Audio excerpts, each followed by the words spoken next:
Hi friends, welcome to classic education YouTube channel. So ಇವತ್ತಿನ ಒಂದು ವಿಡಿಯೋದಲ್ಲಿ ನಾವೇನ್ ಡಿಸ್ಕಸ್ ಮಾಡ್ತಿದ್ವಿ ಅಂದ್ರೆ ಇಂಡಿಯನ್ ಕೋಸ್ಟ್ ಗಾರ್ಡ್ ರಿಕ್ರೂಟ್ಮೆಂಟ್ ಬಗ್ಗೆ ನಾವಿಲ್ಲಿ ಡಿಸ್ಕಸ್ ಮಾಡ್ತಿದೀವಿ. ಸೊ ನೋಡ್ರಿ, ಇಂಡಿಯನ್ ಕೋಸ್ಟ್ ಗಾರ್ಡ್ ಅಲ್ಲಿ ನಿಮ್ಗೆ ಏನಪ್ಪಾ ಅಂದ್ರೆ ಅಸಿಸ್ಟೆಂಟ್ ಕಮಾಂಡೆಂಟ್ ಹುದ್ದೆಗಳಿಗೆ ಒಂದು ನೋಟಿಫಿಕೇಶನ್ ಅನ್ನ ಹೊರಡಿಸಿದ್ದಾರೆ. ಸೊ ನೋಟಿಫಿಕೇಶನ್ ಅಲ್ಲಿ ಏನ್ ಹೇಳ್ತಿದಾರೆ ಅಂದ್ರೆ ಜನರಲ್ ಡ್ಯೂಟಿ ಮತ್ತೆ ಟೆಕ್ನಿಕಲ್ ಹುದ್ದೆಗಳಿಗೆ ಏನ್ ಮಾಡಿದಾರೆ ಅಂದ್ರೆ ನೋಟಿಫಿಕೇಶನ್ ಅನ್ನ ಹೊರಡಿಸಿದ್ದಾರೆ. ಅಪ್ಲಿಕೇಶನ್ ಅನ್ನ ಯಾವಾಗ ಸ್ಟಾರ್ಟ್ ಮಾಡ್ತಾರೆ ಅಂದ್ರೆ 5ನೇ ಡಿಸೆಂಬರ್ 2024ರಿಂದ 24ನೇ ಡಿಸೆಂಬರ್ 2024 ನಿಮ್ಗೆ ಅಪ್ಲಿಕೇಶನ್ಸ್ ಓಪನ್ ಇರುತ್ತೆ. ಈ ಅಪ್ಲಿಕೇಶನ್ ಅನ್ನ ನೀವು ಆನ್ಲೈನ್ ಅಲ್ಲೇ ಫಿಲ್ ಮಾಡ್ಬೇಕಾಗತ್ತೆ. ಸೊ ಇಲ್ಲಿ ಏನ್ ಹೇಳ್ತಿದಾರೆ ನೋಡ್ರಿ, the Indian coast guard and arm forces of union offers a vibrant career to young and dynamic Indian male candidates for various branches as assistant commandant, group A gazetted officers. So ನೋಡ್ರಿ, ಈ ಒಂದು ಹುದ್ದೆ ಏನಿದೆ, ಈ ಹುದ್ದೆ ಏನಪ್ಪಾ ಅಂದ್ರೆ group A gazetted officer ಹುದ್ದೆ ಆಗಿದೆ. ಈ ಹುದ್ದೆ ಯಾರಿಗೆ ಮೀಸಲಾಗಿದೆ ಅಂದ್ರೆ ಪುರುಷ ಅಭ್ಯರ್ಥಿಗಳಿಗೆ ಮಾತ್ರ ಮೀಸಲಾಗಿದೆ. ಸೊ ಎಲಿಜಿಬಿಲಿಟಿ ಕ್ರೈಟೀರಿಯಾನ ನಾವು ಇಲ್ಲಿ ನೋಡೋದಾದ್ರೆ ಜನರಲ್ ಡ್ಯೂಟಿ ಇರುತ್ತೆ. ಸೊ ಜನರಲ್ ಡ್ಯೂಟಿಯಲ್ಲಿ ನೋಡ್ರಿ ವಯೋಮಿತಿ ಬಂದ್ರೆ 21ರಿಂದ 25 ವರ್ಷ ಇರುತ್ತೆ. ಸೊ ಇಲ್ಲಿ ನಿಮ್ಮ ಜನ್ಮ ದಿನಾಂಕ ಏನಿರ್ಬೇಕಂದ್ರೆ 1ನೇ ಜುಲೈ 2000 ನಂತರ 30ನೇ ಜೂನ್ 2000 ಒಳಗಡೆ ಇರ್ಬೇಕಾಗತ್ತೆ. ಜೊತೆಗೆ 5 ವರ್ಷ ವಯೋಮಿತಿ ಸಡಲಿಕೆಯನ್ನು ಯಾರಿಗೆ ಕೊಡ್ತಿದ್ದಾರೆ ಅಂದ್ರೆ ಯಾವೆಲ್ಲ ಅಭ್ಯರ್ಥಿಗಳು ಆರ್ಮಿ, ನೇವಿ ಮತ್ತೆ ಏರ್ ಫೋರ್ಸ್ ಅಲ್ಲಿ ಕೆಲಸ ಮಾಡ್ತಿದ್ರಲ್ಲ ಅಂತ ಅಭ್ಯರ್ಥಿಗಳಿಗೆ 5 ವರ್ಷ ವಯೋಮಿತಿ ಸಡಲಿಕೆಯನ್ನ ಕೊಡ್ತಿದ್ದಾರೆ.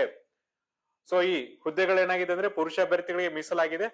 ಜೊತೆಗೆ ಎಜುಕೇಶನ್ ಕ್ವಾಲಿಫಿಕೇಶನ್ಸ್ ನಾವು ನೋಡೋದಾದ್ರೆ, ಸೊ ನೋಡ್ರಿ, ಫಸ್ಟ್ ಏನಾಗಿರ್ಬೇಕಂದ್ರೆ ನೀವು ಇಲ್ಲಿ ಪದವೀಧರ ಆಗಿರ್ಬೇಕು. Should hold a degree from recognised university ಅಂತ ಹೇಳ್ತಿದ್ರೆ, ಇದ್ರ ಜೊತೆಗೆ ನೀವು 10+2+3 ಅಂದ್ರೆ 10, 12 ಮತ್ತೆ ಡಿಗ್ರಿ ಮುಗಿಸಿರಲ್ಲ ಆ ಒಂದು ಸ್ಕೀಮ್ ಅಲ್ಲಿ ಏನ್ ಮಾಡಿರ್ಬೇಕಂದ್ರೆ ಅಪ್ ಟು 12th ವರೆಗೆ 12th ಅಲ್ಲಿ ನೀವು ಮ್ಯಾಥಮೆಟಿಕ್ಸ್ ಮತ್ತೆ ಫಿಸಿಕ್ಸ್ ಅನ್ನ ಒಂದು ಸಬ್ಜೆಕ್ಟ್ ಆಗಿ ಓದಿರ್ಬೇಕು.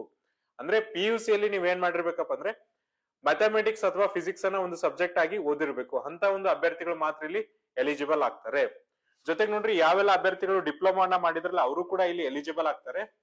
ನಿಮ್ಮ ಒಂದು ಇವ್ರದ್ದು ಒಂದು ಕಂಡೀಷನ್ಸ್ ಏನಂದ್ರೆ ನೀವು ಡಿಪ್ಲೊಮಾದಲ್ಲಿ ಏನ್ ಮಾಡಿರ್ಬೇಕಂದ್ರೆ ನಿಮ್ಮ ಒಂದು ಪಠ್ಯಕ್ರಮದಲ್ಲಿ ಫಿಸಿಕ್ಸ್ ಮತ್ತೆ ಮ್ಯಾಥಮೆಟಿಕ್ಸ್ ಇರಬೇಕು ಅಂತ ಒಂದು ಸಬ್ಜೆಕ್ಟ್ ಇದ್ರೆ ಅವರು ಡಿಪ್ಲೊಮಾನ ಕಂಪ್ಲೀಟ್ ಮಾಡಿದ್ರೆ ಅವರು ಸಹ ಇಲ್ಲಿ ಎಲಿಜಿಬಲ್ ಆಗ್ತಾರೆ.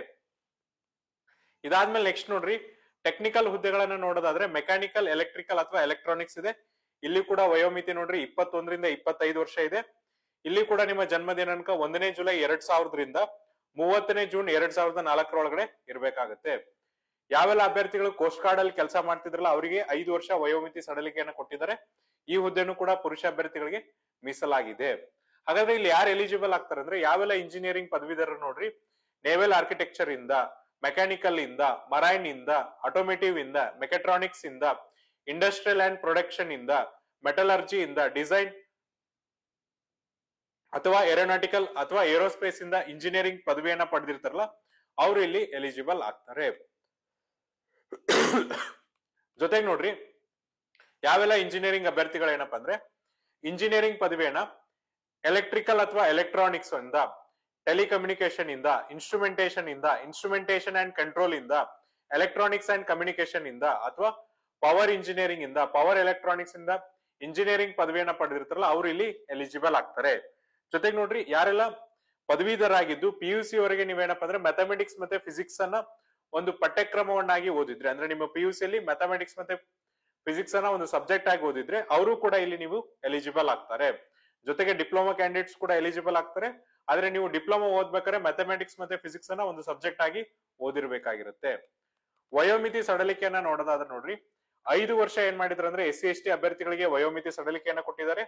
OBC ಅಭ್ಯರ್ಥಿಗಳಿಗೆ 3 ವರ್ಷ ವಯೋಮಿತಿ ಸಡಲಿಕೆಯನ್ನ ಕೊಟ್ಟಿದ್ದಾರೆ. ಜೊತೆಗೆ ನೋಡ್ರಿ, ಈ ಸೆಲೆಕ್ಷನ್ ಪ್ರೊಸೆಸ್ ಅನ್ನ ಯಾವ ತರನಾಗಿ ಮಾಡ್ತಾರೆ ಅಂದ್ರೆ 3 ಹಂತದಲ್ಲಿ ನಿಮ್ಮ ಸೆಲೆಕ್ಷನ್ ಪ್ರೊಸೆಸ್ ಇರುತ್ತೆ. ಸೊ ವೇಕೆನ್ಸೀಸ್ ಎಷ್ಟಿದೆಯಪ್ಪ ಅಂತ ನಾವಿಲ್ಲಿ ನೋಡೋದಾದ್ರೆ ಜನರಲ್ ಡ್ಯೂಟಿಯಲ್ಲಿ ಒಟ್ಟು ನಿಮಗೆ 110 ಹುದ್ದೆಗಳ ವೇಕೆನ್ಸೀಸ್ ಇದ್ರೆ, ಟೆಕ್ನಿಕಲ್ ಇಂಜಿನಿಯರಿಂಗ್ ಅಥವಾ ಎಲೆಕ್ಟ್ರಾನಿಕ್ಸ್ ಅಥವಾ ಎಲೆಕ್ಟ್ರಿಕಲ್ ಹುದ್ದೆಗಳಿಗೆ ನಿಮ್ಗೆ ಎಷ್ಟು ವೇಕೆನ್ಸೀಸ್ ಇದೆ ಅಂದ್ರೆ 30 ಹುದ್ದೆಗಳ ವೇಕೆನ್ಸೀಸ್ ಇದೆ. ಒಟ್ಟು 140 ಹುದ್ದೆಗಳಿಗೆ ಇವ್ರು ಏನ್ ಮಾಡ್ತಿದ್ದಾರೆ ಅಂದ್ರೆ ನೋಟಿಫಿಕೇಶನ್ಸ್ ಅಥವಾ ಕಾಲ್ ಫಾರ್ಮ್ ಅನ್ನ ಮಾಡಿದ್ದಾರೆ. ನೆಕ್ಸ್ಟ್ ನೋಡ್ರಿ, ಸೆಲೆಕ್ಷನ್ ಪ್ರೊಸೀಜರ್ ಏನಪ್ಪಾ ಅಂದ್ರೆ 5 ಹಂತದಲ್ಲಿ ಇರುತ್ತೆ. ಸೊ ನಾವು ಪ್ರತಿಯೊಂದು ಹಂತ ನಾವು ಇಲ್ಲಿ ಡಿಸ್ಕಸ್ ಮಾಡ್ತಾ ಹೋಗೋಣ. ಮೊದಲನೇ ಹಂತ ಏನಿರುತ್ತೆ ನೋಡ್ರಿ, coast guard common admission test ಅಂತ ಮಾಡ್ತಾರೆ. Candidates for all branches shall appear in a computer-based online screening test known as CGCAT. The test will be conducted in a designated center located all over India. The test comprises of 100 multiple choice questions carrying 4 marks for each correct answer and 1 negative marks for each incorrect answer. The duration of the test will be 2 hours. The medium of the test will be English. Subject to wise distribution of marks is as follows ಅಂತ ಹೇಳ್ತಿದ್ದಾರೆ. So ಇಲ್ಲಿ ಏನ್ ಹೇಳ್ತಿದ್ರು ಅಂದ್ರೆ test ಏನಿರುತ್ತಲ್ಲ ಇದನ್ನ 100 ಪ್ರಶ್ನೆಗಳ ಒಂದು ಪರೀಕ್ಷೆಯನ್ನ conduct ಮಾಡ್ತಾರೆ. ಜೊತೆಗೆ ನೋಡ್ರಿ ಇದು ಕಂಪ್ಯೂಟರ್ ಬೇಸ್ಡ್ ಎಕ್ಸಾಮಿನೇಷನ್ ಇರುತ್ತೆ. ಡೆಸಿಗ್ನೇಟೆಡ್ ಸೆಂಟರ್ ಅಲ್ಲಿ ಕಂಡಕ್ಟ್ ಅನ್ನ ಮಾಡ್ತಾರೆ. ಪ್ರತಿಯೊಂದು ಪ್ರಶ್ನೆಗೆ ಸರಿ ಉತ್ತರವನ್ನ ಕೊಟ್ರೆ ನಿಮ್ಗೆ 4 ಅಂಕಗಳಿರುತ್ತೆ. ತಪ್ಪು ಉತ್ತರಗಳನ್ನ ಕೊಟ್ರೆ ನಿಮ್ಗೆ 1 ಅಂಕಗಳಲ್ಲಿ ಕಡಿತವಾಗುತ್ತೆ. ಜೊತೆಗೆ ನೋಡ್ರಿ ಬಹಳಷ್ಟು ಜನಕ್ಕೆ ಡೌಟ್ ಇರುತ್ತೆ ಎಕ್ಸಾಮಿನೇಷನ್ ಕನ್ನಡದಲ್ಲಿ ಇರುತ್ತಾ ಅಂತ. ಸೊ ಇಲ್ಲಿ ಕ್ಲಾರಿಫಿಕೇಶನ್ಸ್ ಮಾಡಿದರೆ ಎಕ್ಸಾಮಿನೇಷನ್ ಏನಪ್ಪಾ ಅಂದ್ರೆ ಇಂಗ್ಲಿಷ್ ಲ್ಯಾಂಗ್ವೇಜ್ ಅಲ್ಲಿ ಮಾತ್ರ ಇರುತ್ತೆ. ಇಂಗ್ಲಿಷ್ ಭಾಷೆ ಬಿಟ್ಟು ಬೇರೆ ಯಾವ ಭಾಷೆದಲ್ಲೂ ಕೂಡ ಅವರು ಎಕ್ಸಾಮಿನೇಷನ್ ಅನ್ನ ಕಂಡಕ್ಟ್ ಮಾಡುವುದಿಲ್ಲ. ಹಾಗಾದ್ರೆ ಎಕ್ಸಾಮಿನೇಷನ್ ಯಾವ ತರನಾಗಿ ನಿಮ್ಗೆ ಅಂದ್ರೆ ಏನೇನ್ ಪಾಠಗಳಿರುತ್ತೆ ಅಂತ ನೋಡೋದಾದ್ರೆ ನೋಡ್ರಿ 4 ವಿಭಾಗಗಳಿರುತ್ತೆ. English, reasoning and numerical ability, general science and mathematical aptitude, general knowledge ಅಂತ. ಪ್ರತಿಯೊಂದು ವಿಭಾಗದಿಂದ ನಿಮ್ಗೆ 25 ಅಂಕಗಳನ್ನ ಕೇಳ್ತಾರೆ. ಒಟ್ಟು ಎಕ್ಸಾಮಿನೇಷನ್ ಅವಧಿ ಬಂದು 2 ಅವರ್ಸ್ ಅಥವಾ 120 ಮಿನಿಟ್ಸ್ ಇರುತ್ತೆ. ಇದಾದ್ಮೇಲೆ ನಿಮ್ಗೆ ಏನ್ ಮಾಡ್ತಾರೆ ಅಂದ್ರೆ ಸ್ಟೇಜ್ 2 ಗೆ ಸೆಲೆಕ್ಟ್ ಮಾಡ್ತಾರೆ. ಸ್ಟೇಜ್ 2 ಗೆ ಏನ್ ಹೇಳ್ತಿದ್ದಾರೆ ನೋಡ್ರಿ, ಪ್ರಿಲಿಮಿನರಿ ಸೆಲೆಕ್ಷನ್ ಬೋರ್ಡ್ ಅಂತ ಹೇಳ್ತಿದ್ದಾರೆ. Based on the performance in the stage 1, candidates will be shortlisted for appearing in stage 2, which will be conducted for a day at Noida, Mumbai or Goa, Chennai, Kolkata, Shillong and Gandhinagar centers. Candidates are to give their choice for the PSB centers at the time of filling of application forms. Candidates will be screened through a computer-based cognitive battery test and picture perfection and discussion test. The CCBT will be in English only and will be of the objective type. The duration of PPDT, the candidates are expected to speak and discuss in English, Hindi or combination of both. The stage 2 examination is only for qualifying nature, that is either pass or fail. So stage 2 examination ಏನಿರುತ್ತಲ್ಲ ಅದು pass ಅಥವಾ fail ಅಂತ ಅಷ್ಟೇ ಹೇಳ್ತಾರೆ. ಇದನ್ನ ಅವ್ರು ಏನಂತ ಕರೀತಾರೆ ಅಂದ್ರೆ ಪ್ರಿಲಿಮಿನರಿ ಸೆಲೆಕ್ಷನ್ ಬೋರ್ಡ್ ಎಕ್ಸಾಮಿನೇಷನ್ ಅಂತ ಕರೀತಾರೆ. ಇದನ್ನ ಅವರು 1 ದಿನದ ಮಟ್ಟಿಗೆ ಏನ್ ಮಾಡ್ತಾರೆ ಅಂದ್ರೆ ನೋಯ್ಡಾ, ಮುಂಬೈ ಅಥವಾ ಗೋವಾ, ಚೆನ್ನೈ, ಕೋಲ್ಕತ್ತಾ, ಶಿಲ್ಲಾಂಗ್ ಮತ್ತೆ ಗಾಂಧಿನಗರ್ ಸೆಂಟರ್ ಗಳಲ್ಲಿ ಕಂಡಕ್ಟ್ ಮಾಡ್ತಾರೆ. ಸೊ ಇಲ್ಲಿ ಏನ್ ಮಾಡ್ತಾರೆ ಅಂದ್ರೆ 2 ಟೆಸ್ಟ್ ಅನ್ನ ಕಂಡಕ್ಟ್ ಮಾಡ್ತಾರೆ. ಒಂದು CCBT ಟೆಸ್ಟ್ ಅಂತ ಹೇಳಿ, CCBT ಅಂದ್ರೆ ಕಂಪ್ಯೂಟರೈಸ್ಡ್ ಕಾಗ್ನಿಟಿವ್ ಬ್ಯಾಟರಿ ಟೆಸ್ಟ್ ಅಂತ ಕಂಡಕ್ಟ್ ಮಾಡ್ತಾರೆ. ಇದಾದ್ಮೇಲೆ picture perfection and discussion test ಅಂತ ಹೇಳಿ ಕಂಡಕ್ಟ್ ಮಾಡ್ತಾರೆ. ಇಲ್ಲಿ ಅಭ್ಯರ್ಥಿಗಳು ಏನ್ ಮಾಡ್ಬೇಕಂದ್ರೆ ಇಂಗ್ಲಿಷ್ ಅಥವಾ ಹಿಂದಿ ಭಾಷೆಯಲ್ಲಿ ಮಾತಾಡ್ಬೇಕು ಅಂತ ಹೇಳ್ತಿದ್ದಾರೆ, ಅಥವಾ 2 ಭಾಷೆನೂ ಕೂಡ ಕಂಬೈನ್ ಮಾಡಿ ಮಾತಾಡಬಹುದು ಅಂತ ಹೇಳ್ತಿದ್ದಾರೆ. CCBT ಅಂದ್ರೆ ಕಂಪ್ಯೂಟರ್ ಕಾಗ್ನಿಟಿವ್ ಬ್ಯಾಟರಿ ಟೆಸ್ಟ್ ಏನಿರುತ್ತಲ್ಲ ಅದು ಇಂಗ್ಲಿಷ್ ಲ್ಯಾಂಗ್ವೇಜ್ ಅಲ್ಲಿ ಮಾತ್ರ ಇರುತ್ತೆ. ಇನ್ನುಳಿದಂತೆ ಡಿಸ್ಕಷನ್ ಮಾಡೋದನ್ನ ನೀವು ಪಾರ್ಟ್ಲಿ ಇಂಗ್ಲಿಷ್ ಪಾರ್ಟ್ಲಿ ಹಿಂದಿ ಕೂಡ ಮಾಡಬಹುದು ಅಥವಾ ಕಾಂಬಿನೇಷನ್ ಆಫ್ ಬೋತ್ ಕೂಡ ಮಾಡಬಹುದು ಅಂತ ಹೇಳ್ತಿದ್ದಾರೆ. ಈ ಎಕ್ಸಾಮಿನೇಷನ್ ಏನಪ್ಪಾ ಅಂದ್ರೆ ಕ್ವಾಲಿಫೈಯಿಂಗ್ ಇರುತ್ತೆ, ಇದರ್ ಪಾಸ್ ಅಥವಾ ಫೇಲ್ ಅಂತ ಹೇಳ್ತಾರೆ. ಇದಾದ್ಮೇಲೆ ನೋಡ್ರಿ ನೆಕ್ಸ್ಟ್ ಏನಂದ್ರೆ ಸ್ಟೇಜ್ 3 ಎಕ್ಸಾಮಿನೇಷನ್ ಏನಪ್ಪಾ ಅಂದ್ರೆ ಫೈನಲ್ ಸೆಲೆಕ್ಷನ್ ಬೋರ್ಡ್ ಅಂತ. The candidates qualifying for stage 3 will be intimated on competitions on completion of stage 2 at the respective centers. The schedule of stage 3 will be intimated to the candidates on personal login IDs. Final selection board is conducted at the Coast Guard selection board located at Noida and spans over 5 days. The candidates are to be subjected to psychological test, group task and interview test. All the documents and certificates verified during the PSB are also required to be produced in original during FSB. The board conference is held on the last day and thereafter recommended candidates are sent to stage 4, that initial or special medical examination. So stage 3 examination ಏನಿದೆಯಲ್ಲ ಇದನ್ನ ಏನ್ ಮಾಡ್ತಾರೆ ಅಂದ್ರೆ stage 2 pass ಆದ್ಮೇಲೆ respective ಮೇಲ್ IDs ಗೆ ಅಥವಾ personal login IDs ಗೆ ಅವ್ರು ಏನ್ ಮಾಡ್ತಾರೆ ಅಂದ್ರೆ SMS ಅನ್ನ ಕಳಿಸ್ತಾರೆ, ನೀವು ಸೆಲೆಕ್ಟ್ ಆಗಿದ್ದೀರಾ ಅಂತ ಹೇಳಿ. ಈ ಒಂದು ಎಕ್ಸಾಮಿನೇಷನ್ ಎಲ್ಲಿ ಕಂಡಕ್ಟ್ ಮಾಡ್ತಾರೆ ಅಂದ್ರೆ Indian coast guard head quarter ಆದಂತ ನೋಯ್ಡಾದಲ್ಲಿ ಕಂಡಕ್ಟ್ ಮಾಡ್ತಾರೆ. ಸೊ ನೋಯ್ಡಾದಲ್ಲಿ ಕಂಡಕ್ಟ್ ಮಾಡ್ತಾರೆ ಮತ್ತೆ ಇದು 5 ದಿನದವರೆಗೆ ನಿಮ್ಗೆ ಟೆಸ್ಟ್ ಅನ್ನ ಕಂಡಕ್ಟ್ ಮಾಡ್ತಾರೆ. ಇಲ್ಲಿ ಅಭ್ಯರ್ಥಿಗಳಿಗೆ ಏನಪ್ಪಾ ಅಂದ್ರೆ ಸೈಕಾಲಜಿಕಲ್ ಟೆಸ್ಟ್, ಗ್ರೂಪ್ ಟಾಸ್ಕ್ ಮತ್ತೆ ಇಂಟರ್ವ್ಯೂ ಟೆಸ್ಟ್ ಗಳನ್ನ ಮಾಡ್ತಾರೆ. ಜೊತೆಗೆ ಇದೇ ಅವಧಿಯಲ್ಲಿ ಅವ್ರು ಏನ್ ಮಾಡ್ತಾರೆ ಅಂದ್ರೆ ಡಾಕ್ಯುಮೆಂಟ್ಸ್ ಅಥವಾ ಸರ್ಟಿಫಿಕೇಟ್ಸ್ ಅನ್ನ ವೆರಿಫೈ ಮಾಡ್ತಾರೆ. ನೀವು ಒರಿಜಿನಲ್ ಡಾಕ್ಯುಮೆಂಟ್ಸ್ ಅನ್ನು ಕೂಡ ಇಲ್ಲಿ ಪ್ರೊಡ್ಯೂಸ್ ಮಾಡ್ಬೇಕಾಗತ್ತೆ. ಇದಾದ್ಮೇಲೆ ಲಾಸ್ಟ್ ಡೇ ನಿಮ್ಗೆ ಏನಿರುತ್ತೆ ಅಂದ್ರೆ ಬೋರ್ಡ್ ಕಾನ್ಫರೆನ್ಸ್ ಇರುತ್ತೆ. ಅದಾದ್ಮೇಲೆ ಯಾರು ಸ್ಟೇಜ್ 4 ಗೆ ಸೆಲೆಕ್ಟ್ ಆಗಿದ್ದಾರೆ ಅಂತ ಹೇಳಿ ನಿಮ್ಗೆ ತಿಳಿಸ್ತಾ ಹೋಗ್ತಾರೆ. ಸ್ಟೇಜ್ 4 ಮೆಡಿಕಲ್ ಎಕ್ಸಾಮಿನೇಷನ್ ಇರುತ್ತೆ, ಸ್ಟೇಜ್ 5 ಬಂದು ಇಂಡಕ್ಷನ್ಸ್ ಇರುತ್ತೆ. ಸೊ ಹೌ ಟು ಅಪ್ಲೈ ಅಂದ್ರೆ ಆಗ್ಲೇ ಹೇಳಿದೀನಿ, ಅಪ್ಲಿಕೇಶನ್ಸ್ ನ ನೀವೇನಪ್ಪ ಅಂದ್ರೆ Indian coast guard official website ಆದಂತೆ https://joinindiancoastguard.cdac.in ಮೂಲಕನೇ ಅಪ್ಲಿಕೇಶನ್ಸ್ ನ ಹಾಕ್ಬೇಕು. ಅದು ಕೂಡ 5th ಡಿಸೆಂಬರ್ 2024, 5ನೇ ಡಿಸೆಂಬರ್ 2024 ರಿಂದ 24ನೇ ಡಿಸೆಂಬರ್ 2024 ನಿಮಗೆ ಅಪ್ಲಿಕೇಶನ್ಸ್ ಹಾಕಕ್ಕೆ ಅವಕಾಶವನ್ನ ಕೊಟ್ಟಿರ್ತಾರೆ. ಇದಾದ್ಮೇಲೆ ನೋಡ್ರಿ ಯಾವ್ಯಾವ ಡಾಕ್ಯುಮೆಂಟ್ಸ್ ಅನ್ನ ನೀವು ಪ್ರೊಡ್ಯೂಸ್ ಮಾಡಬೇಕು ಸ್ಟೇಜ್ 2 ಅನ್ನೋದನ್ನು ಕೊಟ್ಟಿದ್ದಾರೆ. So 10th marks card, 12th marks card, graduation ಮತ್ತೆ ಪೋಸ್ಟ್ ಗ್ರಾಜುಯೇಷನ್ ಮಾರ್ಕ್ಸ್ ಕಾರ್ಡ್ ಕೊಡ್ಬೇಕು. ಸೆಮಿಸ್ಟರ್ ವೈಸ್ ನಿಮ್ದು ಮಾರ್ಕ್ ಶೀಟ್ ಇದ್ರೆ ಅದನ್ನ ಕೊಡ್ಬೇಕು. ನೆಕ್ಸ್ಟ್ ನೋಡ್ರಿ ನಾವೇನ್ ಡಿಸ್ಕಸ್ ಮಾಡ್ತಿದ್ವಿ ಅಂದ್ರೆ ಎಕ್ಸಾಮಿನೇಷನ್ ಫೀಸ್ ಬಗ್ಗೆ ಡಿಸ್ಕಸ್ ಮಾಡ್ತಿದ್ವಿ. ಸೊ ಎಕ್ಸಾಮಿನೇಷನ್ ಫೀಸ್ ಎಷ್ಟಿದೆ ಅಂದ್ರೆ all candidates except SC/ST candidates for exempted from payment of fees are required to pay a fee of 300 rupees only through online mode by using net banking or by using Visa, Master, Mastrio, RuPay, credit or debit card or UPI. ಇಲ್ಲಿ ಪ್ರತಿಯೊಬ್ಬ ಅಭ್ಯರ್ಥಿಗಳು ಅಂದ್ರೆ SC/ST ಅಭ್ಯರ್ಥಿಗಳು ಬಿಟ್ಟು ಎಲ್ಲಾ ಅಭ್ಯರ್ಥಿಗಳು ಎಷ್ಟು payment ಅನ್ನ ಮಾಡ್ಬೇಕಂದ್ರೆ 300 ರೂಪಾಯಿ ಅಪ್ಲಿಕೇಶನ್ ಫೀಸ್ ಅನ್ನ ಇಲ್ಲಿ ನೀವು ತುಂಬಬೇಕಾಗತ್ತೆ. ಅದು ಕೂಡ Visa, Master, Maestro, RuPay, credit, debit card ಅನ್ನ ಯೂಸ್ ಮಾಡ್ಕೊಂಡು ಅಥವಾ UPI ಪೇಮೆಂಟ್ ಮೂಲಕನೂ ಕೂಡ ನೀವು ಇಲ್ಲಿ ಪೇಮೆಂಟ್ ಅನ್ನ ಮಾಡಬಹುದಾಗಿದೆ. ಇದಾದ್ಮೇಲೆ ನೋಡ್ರಿ ಟ್ರಾವೆಲ್ ಎಕ್ಸ್ಪೆನ್ಸ್ ಅನ್ನು ಕೊಡ್ತಾರೆ.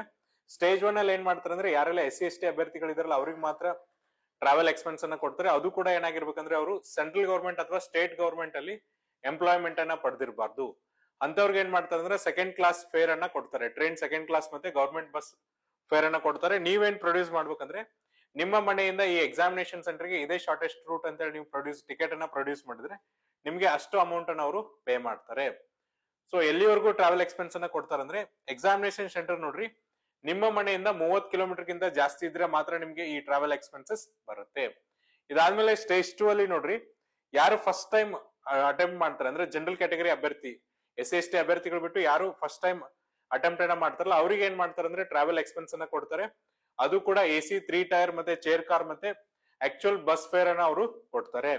ಇದನ್ನ ಏನ್ ಮಾಡ್ತಾರೆ ಅಂದ್ರೆ ಇಲ್ಲಿ ಕೂಡ ನಿಮ್ಮ ಎಕ್ಸಾಮಿನೇಷನ್ ಸೆಂಟರ್ ಏನಪ್ಪಾ ಅಂದ್ರೆ 30 ಕಿಲೋಮೀಟರ್ ಗಿಂತ ಜಾಸ್ತಿ ಇದ್ರೆ ಮಾತ್ರ ಕೊಡ್ತಾರೆ. ಜೊತೆಗೆ ಏನಂದ್ರೆ ಇದೇ ನಿಮ್ಮ ಶಾರ್ಟೆಸ್ಟ್ ಡಿಸ್ಟೆನ್ಸ್ ಅಂತ ಹೇಳಿ ನೀವ್ ಏನ್ ಮಾಡ್ಬೇಕಂದ್ರೆ ಪ್ರೂವ್ ಮಾಡ್ಬೇಕಾಗತ್ತೆ.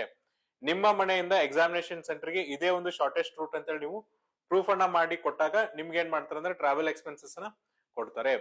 SC/ST ಅಭ್ಯರ್ಥಿಗಳು ಎಷ್ಟೇ ಸರಿ ಅಟೆಂಪ್ಟ್ ಅನ್ನ ಮಾಡಿದ್ರು ಕೂಡ ಅವ್ರಿಗೆ ಏನ್ ಮಾಡ್ತಾರೆ ಅಂದ್ರೆ ಈ ಒಂದು ಟ್ರಾವೆಲ್ ಎಕ್ಸ್ಪೆನ್ಸ್ ಅನ್ನ ಕೊಡ್ತಾರೆ. ಇಲ್ಲಿ ಅವ್ರಿಗೆ ಏನ್ ಮಾಡ್ತಾರಪ್ಪ ಅಂದ್ರೆ ಸೆಕೆಂಡ್ ಕ್ಲಾಸ್ ರೈಲ್ವೆ ಮತ್ತೆ ಬಸ್ ಫೇರ್ ಟಿಕೆಟ್ ಅನ್ನ ಕೊಡ್ತಾರೆ. ಆಮೇಲೆ ಎಕ್ಸಾಮಿನೇಷನ್ ಸಿಟೀಸ್ ಅನ್ನ ನೋಡ್ರಿ. ಎಕ್ಸಾಮಿನೇಷನ್ ಸಿಟೀಸ್ ಗೆ ನೀವ್ ಏನ್ ಮಾಡ್ಬೇಕಂದ್ರೆ ಸ್ಟೇಜ್ 1 ಅಪ್ಲಿಕೇಶನ್ಸ್ ಆಗ್ತಿರ್ತಿರಲ್ಲ ಅವಾಗ ಏನ್ ಮಾಡ್ಬೇಕಂದ್ರೆ ಸಿಟೀಸ್ ಅನ್ನ ಸೆಲೆಕ್ಟ್ ಮಾಡ್ಬೇಕು. ಸಿಟೀಸ್ ಕೂಡ ಏನಪ್ಪಾ ಅಂದ್ರೆ 30 ಕಿಲೋಮೀಟರ್ ಡಿಸ್ಟೆನ್ಸ್ ಅಲ್ಲಿ ಇರಂಗೆ ಸೆಲೆಕ್ಟ್ ಮಾಡ್ಬೇಕು. ಅವ್ರು ನಿಮ್ಗೆ ಏನ್ ಮಾಡ್ತಾರೆ ಅಂದ್ರೆ 5 ಚಾಯ್ಸ್ ಗಳನ್ನ ಕೊಡ್ತಾರೆ. ಅದರಲ್ಲಿ ಒಂದು ಏನಪ್ಪಾ ಅಂದ್ರೆ ಮಿನಿಮಮ್ 30 ಕಿಲೋಮೀಟರ್ ಡಿಸ್ಟೆನ್ಸ್ ಒಳಗೆ ಇರುವಂತೆ ನೀವು ಸೆಲೆಕ್ಷನ್ ಅನ್ನ ಮಾಡ್ಬೇಕಾಗುತ್ತೆ. ಸೊ ಇದಾದ್ಮೇಲೆ ನೋಡ್ರಿ ನೆಕ್ಸ್ಟ್ ಏನಪ್ಪಾ ಅಂದ್ರೆ ನಾವು ಎಷ್ಟು ನಿಮಗೆ ಸ್ಯಾಲರಿ ಇರುತ್ತೆ, ಜೊತೆಗೆ ನೋಡ್ರಿ ಏನೇನ್ ಸರ್ಟಿಫಿಕೇಟ್ ಪ್ರೊಡ್ಯೂಸ್ ಮಾಡ್ಬೇಕಂತಾನು ಕೂಡ ಕೊಟ್ಟಿದ್ದಾರೆ. ಸೊ ಸ್ಟೇಜ್ 2 ಹೋದಾಗ ನಿಮ್ ಕಡೆ ಏನೇನ್ ಸರ್ಟಿಫಿಕೇಟ್ಸ್ ಇರ್ಬೇಕು ಅನ್ನೋದನ್ನು ಕೂಡ ಕೊಟ್ಟಿದ್ದಾರೆ, ಅದನ್ನ ಸಹ ನೋಡ್ಕೊರಿ. ಸೊ ನೋಡ್ರಿ ಸ್ಟೇಜ್ 2 ಹೋದಾಗ ನಿಮ್ ಕಡೆ ಅಪ್ಲಿಕೇಶನ್ಸ್ ಏನಿರ್ಬೇಕಪ್ಪ ಅಂದ್ರೆ ಕಂಪ್ಯೂಟರ್ ಜನರೇಟ್ ಆನ್ಲೈನ್ ಅಪ್ಲಿಕೇಶನ್ಸ್ ಇರಬೇಕು, edit card, admit card 2 copy ಇರಬೇಕು. ಜೊತೆಗೆ ನೋಡ್ರಿ ಒರಿಜಿನಲ್ 10th ಕ್ಲಾಸ್ ಸರ್ಟಿಫಿಕೇಟ್ ಇರಬೇಕು, 12th ಸರ್ಟಿಫಿಕೇಟ್ ಇರಬೇಕು, ಡಿಪ್ಲೊಮಾ ಅಥವಾ ಡಿಗ್ರಿ ಸರ್ಟಿಫಿಕೇಟ್ ಕೂಡ ಇಲ್ಲಿ ಇರಬೇಕಾಗುತ್ತೆ. ಆಮೇಲೆ 12 ರೀಸೆಂಟ್ ಪಾಸ್ಪೋರ್ಟ್ ಸೈಜ್ ಫೋಟೋಗ್ರಾಫ್ ಇರ್ಬೇಕಾಗುತ್ತೆ. ಜೊತೆಗೆ ನೋಡ್ರಿ ಫೋಟೋಗ್ರಾಫ್ ತೆಗಿಸ್ಬೇಕಾದ್ರೆ ಬ್ಯಾಕ್ ಗ್ರೌಂಡ್ ಯಾವ್ದು ಇರ್ಬೇಕಪ್ಪ ಅಂದ್ರೆ ಬ್ಲೂ ಬ್ಯಾಕ್ ಗ್ರೌಂಡ್ ಇರ್ಬೇಕಂತ ಇಲ್ಲಿ ಹೇಳ್ತಿದ್ದಾರೆ. ಸೊ ಇದಾದ್ಮೇಲೆ ನೋಡ್ರಿ ನಿಮ್ಗೆ ಲಾಸ್ಟ್ ಏನಪ್ಪಾ ಅಂದ್ರೆ ನೀವು ಸೆಲೆಕ್ಷನ್ ಆದ್ರೆ ನಿಮ್ಗೆ ಪ್ರತಿ ತಿಂಗಳು ಎಷ್ಟು ಸ್ಯಾಲರೀಸ್ ಅನ್ನ ಕೊಡ್ತಾರೆ ಅಂದ್ರೆ ಇದು ಗ್ರೂಪ್ ಎ ಗೆಜೆಟೆಡ್ ಆಫೀಸರ್ ಹುದ್ದೆಗಳಾಗಿರೋದ್ರಿಂದ ಇಲ್ಲಿ ಪ್ರತಿ ತಿಂಗಳು ನಿಮ್ಗೆ ನೋಡ್ರಿ ಫಸ್ಟ್ ಅಸಿಸ್ಟೆಂಟ್ ಕಮಾಂಡೆಂಟ್ ಅಂತ ಸೇರಿದಾಗ ಮಿನಿಮಮ್ ಬೇಸಿಕ್ ಪೇ ಸ್ಕೇಲ್ ನಿಮ್ಗೆ ಎಷ್ಟು ಇರುತ್ತೆ ಅಂದ್ರೆ 56,100 ಇರುತ್ತೆ. ಅದಾದ್ಮೇಲೆ ಅದು ಲಾಸ್ಟ್ ನೀವು ರಿಟೈರ್ಡ್ ಆಗ್ಬೇಕಾದ್ರೆ ಡೈರೆಕ್ಟರ್ ಜನರಲ್ ಆಗಿ ರಿಟೈರ್ಡ್ ಆಗ್ಬಹುದು. ಅಲ್ಲಿ ನಿಮ್ಗೆ ಪ್ರತಿ ತಿಂಗಳು 2,25,000 ಏನ್ ಮಾಡ್ತಾರೆ ಅಂದ್ರೆ ಪೇಮೆಂಟ್ ಅನ್ನ ಕೊಡ್ತಾರೆ. ಸೊ ಇದಿಷ್ಟೇ ಏನಪ್ಪಾ ಅಂದ್ರೆ ಇಂಡಿಯನ್ ಕೋಸ್ಟ್ ಗಾರ್ಡ್ ಅವರು ಕರೆದಿರುವಂತ ಹುದ್ದೆಗಳ ಬಗ್ಗೆ ಇರುವಂತ ಮಾಹಿತಿ. ಇನ್ ಕೇಸ್ ನಿಮ್ಗೆ ಅದ್ರಲ್ಲಿ ಏನಾದ್ರೂ ಡೌಟ್ ಇದ್ರೆ ನಾವು ನಮ್ಮ ಡಿಸ್ಕ್ರಿಪ್ಷನ್ ಬಾಕ್ಸ್ ಅಲ್ಲಿ ಅಫಿಷಿಯಲ್ PDF ಲಿಂಕ್ ಅನ್ನ ಕೊಡ್ತೀವಿ. ಆ ಲಿಂಕ್ ಅನ್ನ ಕ್ಲಿಕ್ ಮಾಡಿದ್ರೆ ನಿಮ್ಗೆ ಎಂಟೈರ್ PDF ನೋಡುತ್ತೆ, ಅಲ್ಲಿ ನಿಮ್ಮ ಡೌಟ್ ಅನ್ನ ಕ್ಲಿಯರ್ ಮಾಡ್ಕೋಬಹುದು. ಇದೇ ತರನಾದ ಉಪಯುಕ್ತ ಮಾಹಿತಿಯನ್ನ ಕೊಡ್ತಿರ್ತೀವಿ. ಅಲ್ಲಿವರೆಗೂ ನೋಡ್ತಾ ಇರಿ classic education YouTube channel. Thank you.